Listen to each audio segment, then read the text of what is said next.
कई महीनों से अटकी भारत अमेरिका ट्रेड डील पर आखिरकार सहमति बनती दिखाई दे रही है।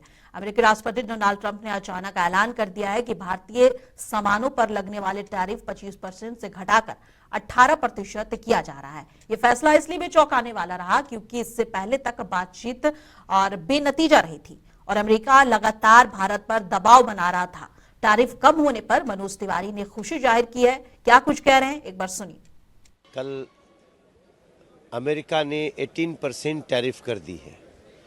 ये भारत के लिए बहुत बड़ी उपलब्धि है और भारत के प्रत्येक उस कदम का विजय है जो एक धैर्य के साथ उठाया गया। मतलब बांग्लादेश और कंबोडिया में भी इससे ज़्यादा टैरिफ लगता है। तो भारत के लिए और भारत के व्यवसाय करने वाले लोगों के लिए, किसानों के लिए बहुत बड़ी उपलब्धि है। आज इस पे हम प्रसन्नता व्यक्त करते हैं।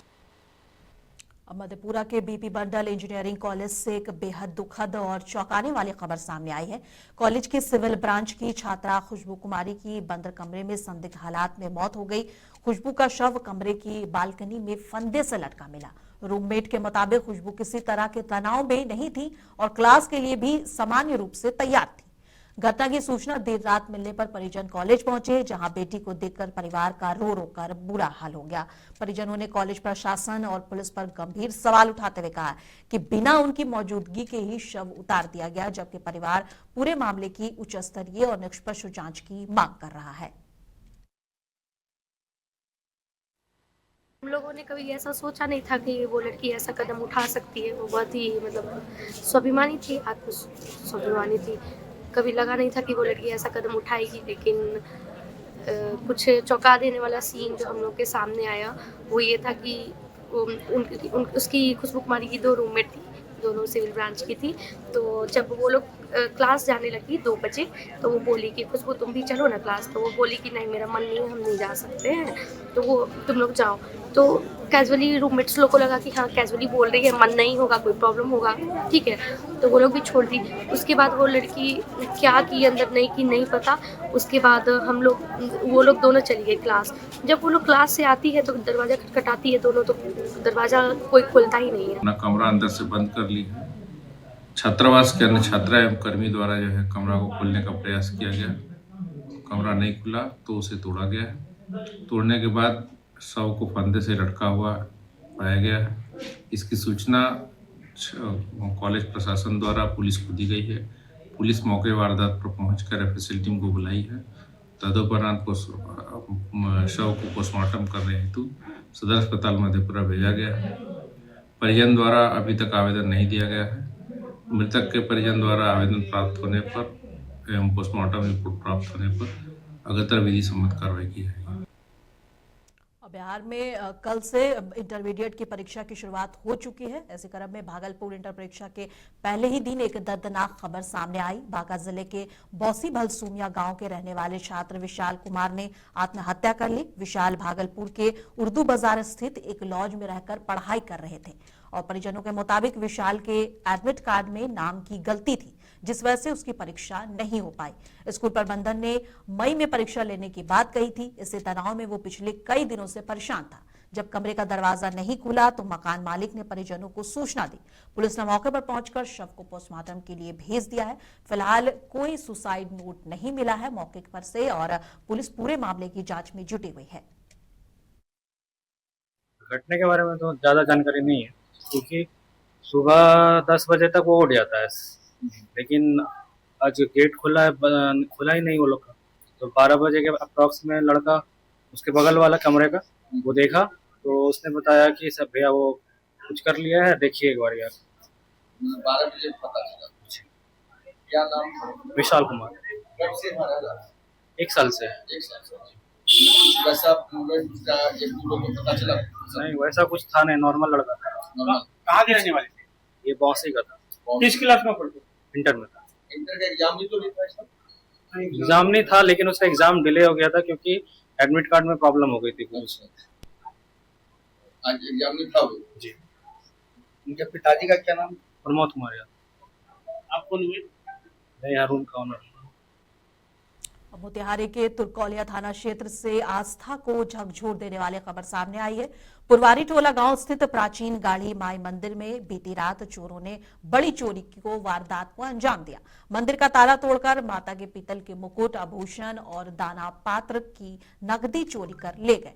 सुबह जब पुजारी मंदिर पहुंचा तो घटना का पता चला, जिसके बाद गांव में हड़कंप मच गया। सूचना मिलते ही पुलिस मौके पर पहुंची और जांच शुरू कर दी। ग्रामीणों ने डॉग स्क्वाड बुलाने की मांग की और कहा कि जल्द से जल्द चोरों की गिरफ्तारी होनी चाहिए और चोरी का हुआ मूर्ति भी मिलना चाहिए। फिलहाल पुलिस मामले की खुलासे में जुटी हुई है, लेकिन अभी तक कोई सुराग नहीं मिला है। यहाँ पे जो गढ़देवी मंदिर है ना, वहाँ पे माता का जो पीतल का मूर्ति बैठाया गया था, चोरों के द्वारा 12-1 बजे रात को।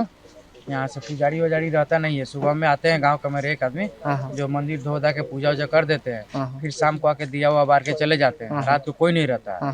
रात को आके कोई आदमी चोरी वोरी करके पीतल का वो 9 गो था ले गया है। शंकर जी का ऊपर शिवलिंग था वो भी तोड़ फाड़ दिया है। बाल्टी उल्टी मकई में बिक दिया है और दान पेटी का पत्र जिसमें 4-5 हजार रुपया भी था वो भी गायब कर दिया। अच्छा, कौन जगह पड़ता है? तुर्कौलिया पड़ता है, पुरवारी टोला। पंचायत कौन है? मत पंचायत। प्रशासन के लोग आए थे जांच करने? हाँ, तब सब चले गए जांच करके। चले। यहाँ जो साउंड लगाया गया था वो सब भी चोरी हुआ है का सिस्टम? नहीं, वो सब ठीक है। बैटरी चोरी हो गया है। इसके पहले बैटरी चोरी हुआ। अच्छा, मैंने पूर्व में कई बार चोरी हुआ है। हाँ, अभी फिलहाल माता कहीं उठा के ले गए।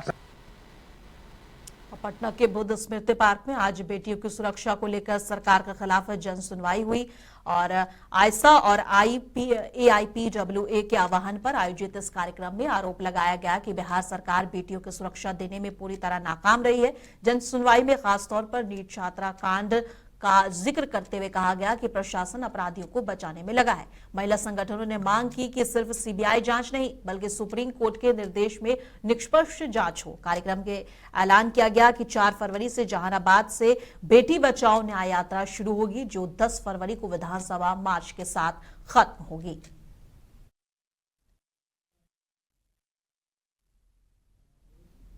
और रोहतास के डेरी नगर में लाल ट्रॉली बैग में मिले महिला शव मामले का मुख्य फरार आरोपी मृतक महिला का पति कयामुद्दीन शेख मंसूरी पुलिस की गिरफ्त में आ गया है। पुलिस ने के अनुसार वाहन जांच के दौरान कयामुद्दीन भागते हुए पकड़ा गया।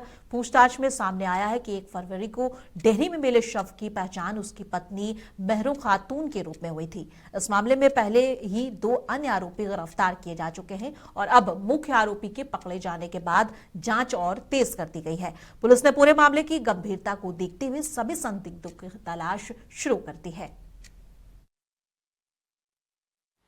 बिलवा मोड़ पर वाहन चेकिंग कर रहे थे तो उस क्रम में भभुआ से सोहन की तरफ जाने वाली एक 4 पहिया गाड़ी से एक व्यक्ति संदिग्ध हालत में पुलिस को देखकर कूदकर भागने लगा। SHO ने उनको पकड़ा और उनकी जो संदिग्ध गतिविधि है उसके बारे में पूछा और क्यों भाग रहे हैं, तो बार बार अपना नाम पता बदल रहा था, सही बात नहीं बता रहा था। लेकिन जब उनकी गहन उनसे पूछताछ की गई, छानबीन की गई, तो उन्होंने बताया कि उनका नाम कयामुद्दीन शेख मंसूरी है और वो रहने वाला जट्टी था, डेहरी वंशोन रोहतास का है। और 1 तारीख को डेहरी वंशोन में एक महिला की लाश बरामद हुई थी सूटकेस लाल सूटकेस के अंदर से, तो उसमें वो जो लाश उनकी पत्नी की थी उस केस में वांछित है, पुलिस उसे खोज रही है, इस कारण से वह भागा कर रहा है। हम लोगों ने रोहतास पुलिस को सूचना दे दिया है और उन्हें विधिवत हम लोग उसको सौंपे। तो सर क्या इसी की पत्नी थी? जी, हमने मतलब इनसे पूछताछ किया, फिर वहाँ जो SHO से बात किया। भागलपुर का फर्जी शपथ पत्र और अवैध भूमि नामांतरण मामला अब सुर्खियों में है। जगदीशपुर थाना के सूचक सैयद इनामुद्दीन ने पुलिस और उच्च अधिकारियों से निष्पक्ष जांच और SIT गठन की मांग की है। मामला मृत महिला को कागजों में जीवित दिखाकर जमीन के दाखिल खारिज से जुड़ा है। मुख्य आरोपी मोहम्मद इस्लाम और अन्य अब तक गिरफ्तारी से बचे रहे हैं। पुलिस पर सुस्ती और लंबी टाल मटोल के आरोप लगे हैं। सूचक ने अपनी सुरक्षा की भी चिंता जताई है। अब सबकी निगाहें पुलिस पर है कि और सिटी SP की कार्रवाई पर टिकी है कि क्या इस संगठित फर्जीवाड़े का सच जल्द सामने आ पाएगा भी या नहीं। थाना में कांड संख्या 326 दर्ज हुआ था, उसका मैं सूचक हूँ और आज मैं आईजी साहब से इसलिए मिलने आया था क्योंकि इस केस में लापरवाही बरती जा रही है। अभी तक आरोपी की गिरफ्तारी नहीं हुई है। करीब 1 महीना बीत गया है लेकिन आरोपी की गिरफ्तारी नहीं हुई है, जबकि इस मामले में जो डिप्टी सीएम है विजय कुमार सिन्हा ने भी प्रधान सचिव और डीएम को सख्त निर्देश दिया था, लेकिन कार्रवाई नहीं हुई।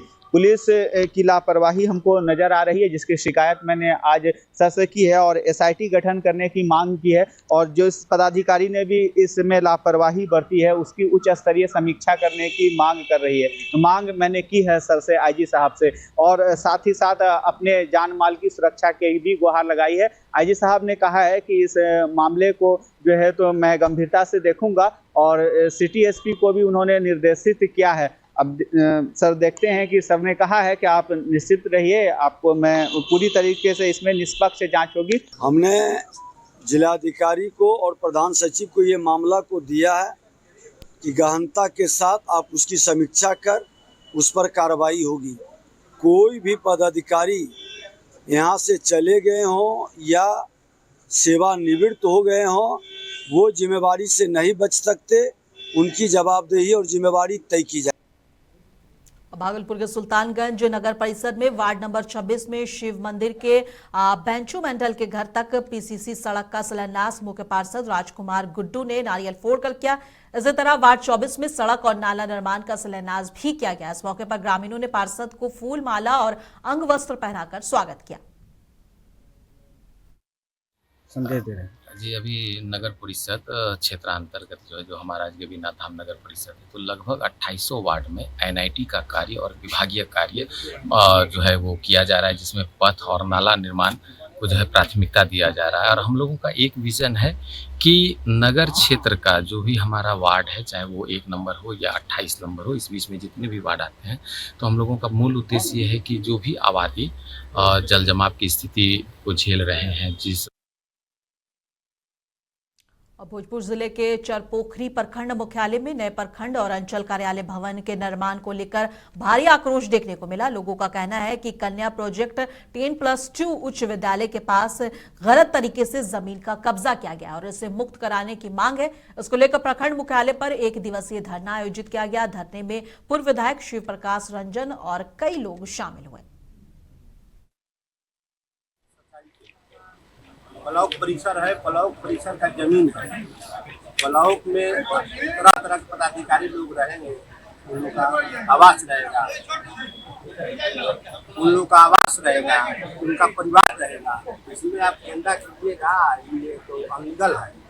प्रखंड का जमीन है, प्रखंड का जमीन में प्रखंड बनना चाहिए। हम लोग का यही मांग है। ये इसी मांग को लेकर आप लोग धरना पर, ये धरना कितने दिन तक चलेगा? धरना 1 दिवसीय है। 1 दिवसीय धरना। हम लोग इसके लिए मजबूती से लड़ेंगे। इसके लिए हम